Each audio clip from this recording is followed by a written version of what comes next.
Shalom, meus irmãos. Então, eu venho aqui trazer um vídeo em relação à seguinte questão.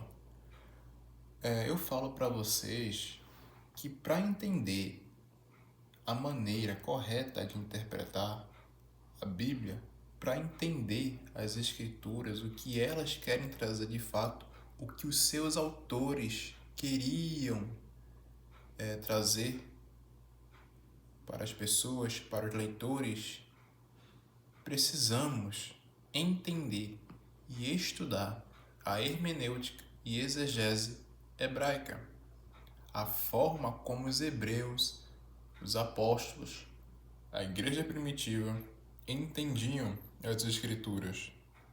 Porque, infelizmente, meus irmãos, com a hermenêutica e exegese ocidental, que é existente na teologia padrão que temos por aí, a helênica, não iremos ter o entendimento correto das Escrituras.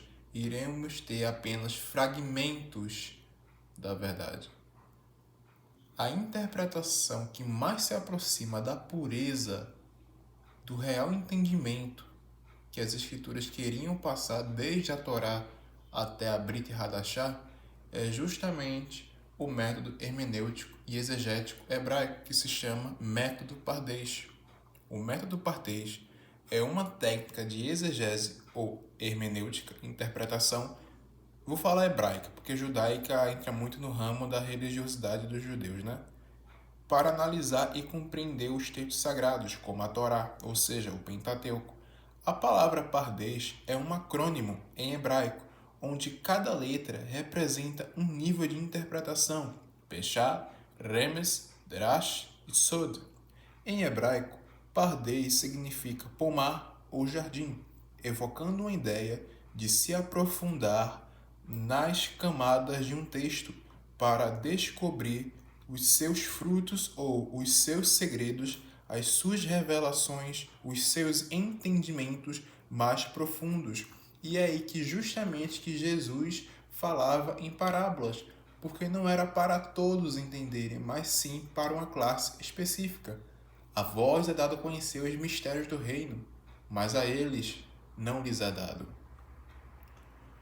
E Jesus, inclusive, usava essa técnica de pardês. As suas parábolas eram baseadas na técnica do pardês. Os 4 níveis de interpretação são: Pechar é o sentido simples, literal e contextual do texto. Representa o significado mais direto e óbvio, a compreensão básica da narrativa ou lei em questão. Ou seja, o que o texto diz é o que está lá, literalmente. É a primeira camada, a camada mais superficial de interpretação. A segunda é o remes, significa dica ou sugestão, que já entra no ramo alegórico ou simbólico e refere-se ao significado alegórico ou simbólico. Neste nível, o leitor busca por alusões, conexões e verdades filosóficas que não estão expressas literalmente, lendo nas entrelinhas. Drash significa inquirir ou buscar, ou seja, é associação e envolve a interpretação comparativa e homilética, associar. Nesse nível, o texto é aplicado ou expandido por meio de comparações com outros textos bíblicos, ou seja, com teias interligadas, muitas vezes buscando responder ao porquê das coisas.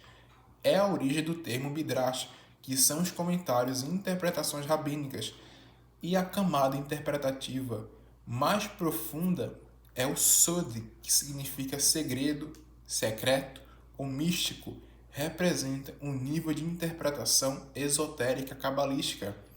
Este é o significado mais profundo e oculto do texto. Detalhe, meus irmãos, eu vou ser sincero com vocês, eu não gosto muito de usar o termo Kabbalah, porque infelizmente ele foi muito deturpado ao longo do tempo. Ele é muito demonizado até hoje. Sim, tem coisas na Kabbalah que eu não concordo que são ocultistas, que são deturpadas, mas a Kabbalah em si, ela não é maligna. Kabbalah significa recebimento.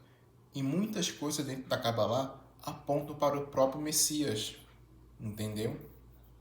E é por isso que devemos estudar e analisar e reter e filtrar com cuidado, que é bom discernir os espíritos. Porque dentro da Kabbalah está o próprio método hermenêutico, o pardês, está a Gimátria. No nosso DNA, o nosso DNA em si tem um padrão numérico 10565 e os cientistas eles converteram, saiu até no repórter isso, os cientistas eles converteram essa ordem numérica do nosso DNA em letras hebraicas e adivinham o que deu? Justamente o nome de Deus em hebraico, o tetragrama Yod, Re, Vav, Re, Y, H, W, H, que muitos dizem outros Yahuwah, outros Yahoo, enfim, cabe a você escolher a transliteração que você quer. Agora, entretanto, a Gimátria é justamente essa decodificação cabalística de letras e números. Eles fizeram uma Kabbalah, uma Gimátria. 7, cabalisticamente, é um número de plenitude, de completude. Entendeu, meus irmãos? A Kabbalah em si, ela é boa. Entretanto, houveram deturpações ao longo do tempo. Entendeu? Mas, enfim, isso fica para outro vídeo. A Kabbalah que convida a uma compreensão simbólica e espiritual da existência, a harmonia entre os níveis. Um princípio fundamental do método pardês é que os diferentes níveis de interpretação não devem se contradizer, muito pelo contrário, eles entrarão em harmonia. O objetivo não é criar uma visão fragmentada do texto, mas sim uma compreensão holística. O que é holística? É o mundo espiritual ligado, coligado com o mundo terreno. Tudo que é ligado na terra é ligado nos céus, e tudo que é desligado na terra é desligado nos céus, assim na terra como no céu. As above, so below. O significado mais profundo, sod, deve sempre estar ancorado no sentido literal, peshat. Todos entrarão em harmonia, garantindo que a interpretação mais mística ou mais secreta, mais reveladora, não desvirtue a mensagem original. Pelo contrário, entrará em harmonia. O pardês era a base interpretativa usada por escribas e a forma como Jesus e os apóstolos interpretavam a Bíblia. Meus irmãos, Jesus usava o pardês para ler, para estudar a Taná e a Torá. Entendeu, meus irmãos? Os apóstolos, a igreja primitiva também. Mas, infelizmente, esse método hermenêutico e exegético foi trocado pelo método da hermenêutica e exegese helênica, greco-romana, que tem suas raízes pagãs. Enfim, eu vou ler, na verdade, uma parábola que está em Mateus, que é a parábola dos lavradores. E eu vou aplicar o método pardês nessa parábola. Eu pretendo, meus irmãos, em outros vídeos aplicar o método pardês em várias passagens da Bíblia. Mas isso vai ser aos poucos, porque também eu tenho que estudar cada camada. Mas essa parábola em questão, eu já consegui decodificar até o nível Sod. Vamos ler primeiro ela. Ouçam, Mateus 21, 33 ao 46. Ouçam outra parábola. Havia um proprietário de terras que plantou uma vinha. Usando o pechá, é literalmente isso. Um proprietário que plantou uma vinha. Mas veja bem, esse é o nível literal, mas tem camadas mais profundas. Colocou uma cerca ao redor dela, tem uma questão cosmológica aí, eu vou entrar nisso daqui a pouco. Cavou um tanque para prensar as uvas e construiu uma torre. Depois arrendou a vinha a alguns lavradores e foi fazer uma viagem. Shabat, e no 7º dia descansou. Já é uma associação. Aproximando-se a época da colheita, enviou seus servos aos lavradores para receber os frutos que lhe pertenciam. Os lavradores agarraram os seus servos. A uns espancaram, a outro mataram e apedrejaram o terceiro. Isso te lembra o quê? Quando os profetas vieram como atalaias anunciar a Techuvá, o arrependimento dos judeus, para deixar as práticas idólatras, o que grande parte eles sofreram? Perseguição, morte, apedrejamento, justamente do povo que não queria se converter. Por último, enviou-lhes seu filho, o Messias, dizendo: "A meu filho respeitarão." Mas quando os lavradores viram o filho, disseram uns aos outros: "Este é o herdeiro. Venham, vamos matá-lo e tomar sua herança." E justamente, meus irmãos, a conspiração que os judeus fizeram para matar Jesus. Assim, eles o agarraram, lançaram para fora da vinha e o mataram. Foram os judeus que mataram Cristo, meus irmãos. Está lá em Tessalonicenses. Portanto, quando vier o dono da vinha, o que fará aqueles lavradores? Responderam eles: matará de modo horrível esses perversos, raça de víboras, sepulcros caiados, filho do diabo, e arrendará a vinha, ou seja, esta terra, a outros lavradores, os filhos de Deus, os neutros da preexistência, os reconciliados pelo sacrifício de Cristo, comprados por um alto preço, que lhe deem a sua parte no tempo da colheita. Jesus lhe disse: vocês nunca leram nas Escrituras a pedra que os construtores rejeitaram? Interessante, né, meus irmãos, que construtor também significa maçom. Maçom significa construtor, pedreiro. Semente da serpente, Tubal-Caim era mestre nas artes do ferro, da metalurgia. Raça de víboras. Já estou aplicando o método SOD.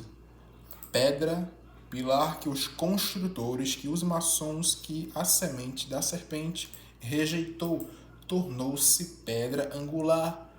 E é justamente a mesma pedra que derrubou a estátua do sonho de Nabucodonosor nos seus pés. Isso vem do Senhor e é algo maravilhoso para nós. Portanto, eu lhes digo que o reino de Deus será tirado de vocês e será dado a um povo que dê os frutos do reino. Aquele que cair sobre esta pedra será despedaçado, e aquele sobre quem ela cair será reduzido a pó. Quando os chefes dos sacerdotes e os fariseus ouviram as parábolas de Jesus, compreenderam que ele falava a respeito deles, porque eles já conspiravam para matar Jesus e procuravam um meio de prendê-lo, mas tinham medo das multidões, pois elas o consideravam profeta. A questão cosmológica aí, vamos entender. O proprietário, vamos já aplicar as camadas mais profundas, o drash e o sod, o associativo e o sod, o segredo, o místico, o revelador, o método cabalístico. O proprietário é Yod-Heh Vav-Heh, o criador dos céus e da terra, é Deus, meus irmãos. O proprietário é Deus, que plantou uma vinha, que criou esta terra. Ao redor de muitas águas, a terra está sustentada sobre a água, sobre o terrão, sobre as águas caóticas. Salmos 24, 2, 2 Pedro 3, 5, Salmos 136, 6, Jó 26, 7. A terra está sustentada, subsiste por causa da água. Colocou uma cerca ao redor dela. O que é essa cerca para vocês, meus irmãos? É justamente o anel de gelo da Antártida. A Antártida é o limite da Terra, os confins da Terra que Enoque viu. O limite entre a luz e as trevas, como Jó 26, 10 fala. A Antártida, meus irmãos, é o limite, é a cerca, é o muro dessa vinha, dessa terra. Já estou aplicando o SOD nessa interpretação. Cavou um tanque para prensar as uvas e construiu uma torre. Essa torre é justamente a representação do elo entre o céu e terra, o ponto de autoridade e observação espiritual, como o Monte Sião, o lugar santo de Deus. O centro da terra, meus irmãos, é o polo negativo. Os montes em si, são condutores elétricos. E a torre também é um condutor. O lagar, ele é usado para extrair o vinho e simboliza justamente o sangue e o julgamento. Estão entendendo, meus irmãos? Depois arrendou a vinha a alguns lavradores. Sim, começa com os seres humanos, começa com Adão, mas já aponta justamente para os líderes religiosos. E foi fazer uma viagem, e descansou. No 7º dia, descansou. Aproximando-se a época da colheita, enviou seus servos, ou seja, os profetas, aos lavradores, os judeus que não queriam se arrepender, que estavam apóstatas, que estavam na idolatria, que jogavam seus filhos ao fogo. Os lavradores agarraram seus servos, mataram os profetas, espancaram, mataram outros profetas, apedrejaram, enfim, vocês sabem da história. Então enviou-lhes outros servos em maior número e fizeram a mesma coisa. E por último enviou o seu filho, que é justamente Jesus. E eles conspiraram contra Jesus e mataram ele também. Mas no final, Deus irá destruir esses perversos, essa semente maligna, meus irmãos. Mais para frente eu vou aplicar o pardês na parábola do joio e do trigo. No Sod revela justamente a questão da guerra genética, da semente da serpente, mas isso vai ficar para outro vídeo. Enfim, meus irmãos, o método pardês é basicamente isso. Sem esse método, não vamos ter o real entendimento do que as escrituras, do que os autores bíblicos queriam transpassar. Precisamos estudar esse método, porque com esse método iremos entender muita coisa. Aqui eu apliquei questão de cosmologia, questão da história dos profetas, questão da morte do Messias, da conspiração que os judeus fizeram. Enfim, muitas coisas. E aponta até para uma parte escatológica também, da destruição desses perversos. Enfim, são várias camadas. E é justamente o Sod. Enfim, meus irmãos, esse foi o vídeo breve. Só para vocês entenderem como é importante esse método. Porque com esse método, a gente vai entender muita coisa da Bíblia, tá bom? Fiquem na paz, meus irmãos.